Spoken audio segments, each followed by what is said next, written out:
साहिबगंज झारखंड के मुख्यमंत्री हेमंत सोरेन पर ईडी की कार्रवाई के खिलाफ झारखंड मुक्ति मोर्चा अब सड़कों पर उतर आया है। पार्टी के आह्वान पर आज साहिबगंज जिला बंद है। हेमंत सोरेन इसी जिले के बरहेट विधानसभा क्षेत्र से विधायक हैं। पार्टी के सैकड़ों कार्यकर्ता बुधवार की सुबह से जिले के अलग अलग इलाकों में सड़कों पर उतरकर प्रदर्शन कर रहे हैं। जिले के कई प्रमुख बाजारों को भी बंद कराया गया। साहिबगंज जिला मुख्यालय में जिला अध्यक्ष शाहजहां अंसारी के नेतृत्व में कार्यकर्ता सुबह से ही सड़क पर बैरिकेडिंग लगाकर आवागमन को ठप कर दिया और दुकानों को भी बंद कराया।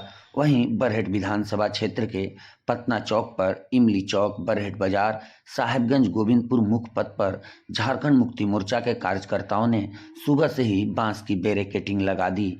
इसके वजह से गाड़ियां जहां की तहां रुक गई। हालांकि स्कूल बसों एवं एम्बुलेंसों को रास्ता दिया गया। वहीं बोरियो में पार्टी के कार्यकर्ता ढोल नगाड़े के साथ उतरे। प्रदर्शन कर रहे कार्यकर्ता केंद्र सरकार और ईडी के खिलाफ नारेबाजी कर रहे हैं। पार्टी का कहना है कि हेमंत सोरेन को ईडी बार बार समन भेजकर परेशान और अपमानित कर रही है। पूरी कार्रवाई केंद्र सरकार के इशारों पर हो रही है। मंगलवार की शाम झारखंड मुक्ति मोर्चा के साहिबगंज जिला अध्यक्ष शाहजहां अंसारी की अगुवाई में मशाल जुलूस भी निकाला गया था। इसमें राजमहल के झारखंड मुक्ति मोर्चा सांसद और पार्टी के वरिष्ठ नेता एवं पूर्व मंत्री हेमलाल मुर्मू भी शामिल रहे। झारखंड मुक्ति मोर्चा सांसद विजय हासदा ने कहा कि भाजपा ईडी और सीबीआई जैसी एजेंसियों का इस्तेमाल कर चुनी हुई हेमंत की सरकार को अस्थिर करने में लगी है। देश के जिन भी राज्यों में जहां जहां बीजेपी की सरकार नहीं है, वहां ईडी, सीबीआई एवं एनआई जैसी एजेंसियों को दमन के लिए इस्तेमाल कर रही है। लगातार सामने से जो है पूरे देश के अंदर पर्याप्त हो रहा है कि जहां जहां बीजेपी की सरकारें नहीं हैं, वहाँ पे केंद्र एजेंसियों का दुरुपयोग कर जिस तरह से बीजेपी राज्य के द्वारा चुनी गई सरकारों को परेशान करने की प्रयास कर रही है और जिस तरह से माननीय हेमंत सोरेन के चेहरे को धूमिल करने का प्रयास किया जा रहा है, बदनाम करने का प्रयास किया जा रहा है। निरंतर उनके कार्य द्वारा जिस तरह से राज्यवासी खुश हैं, उससे कहीं ना कहीं विपक्ष भयभीत है और इस तरह के आरोप प्रत्यारोप उसका सीधा मैं ये कह सकता हूँ कारण यही है कि झारखंड मुक्ति मोर्चा इंडिया अलायंस के तहत एक बहुत मजबूत सरकार चला रही है और आज अगर हम बीजेपी में शामिल हो जाएंगे तो उनके द्वारा सारी चीज़ें बंद हो जाएंगी। अनेकों लोगों पे उन्हीं के द्वारा आरोप लगाने के बाद कई राज्यों में ऐसे देखा गया है कि जो नेता उनके साथ मिल गए उनको सारा आरोप मुक्त कर दिया गया, उनके ऊपर जो भी जांच है सारी बंद कर दी गई।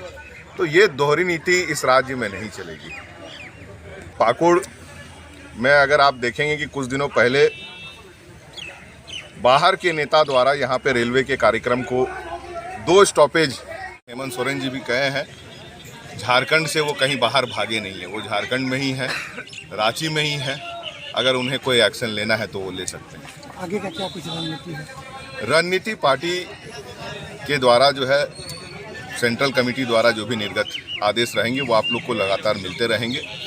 लेकिन ये भूल जो लगातार केंद्र सरकार अनावश्यक जनता की चुनी हुई सरकार को कार्यों में बाधा डालने का लगातार जो प्रयास है, उसे अब ना झारखंड की जनता बर्दाश्त करेगी ना हम लोग बर्दाश्त करेंगे और लड़ के हम लोग आगे आने वाली पार्टी हैं। ये गलतफहमी में ना रहें कि शांति जो है कमजोरी। आखिर ऐसी क्या जरूरत पड़ी कि 20 तारीख को मुख्यमंत्री ईडी को अपने आवास में बुलाते हैं और ठीक उनसे 4 दिन पूर्व झारखंड मुक्ति मोर्चा साहिबगंज में बंदी भी बुलाती है? इसका मतलब क्या, किस दृष्टिकोण से आप इसे देखना चाहते हैं?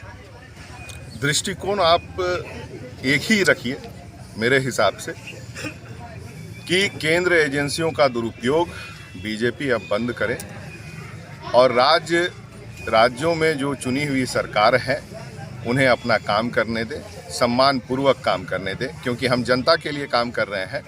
उनके वॉशिंग मशीन में हम धुलने के लिए तैयार नहीं।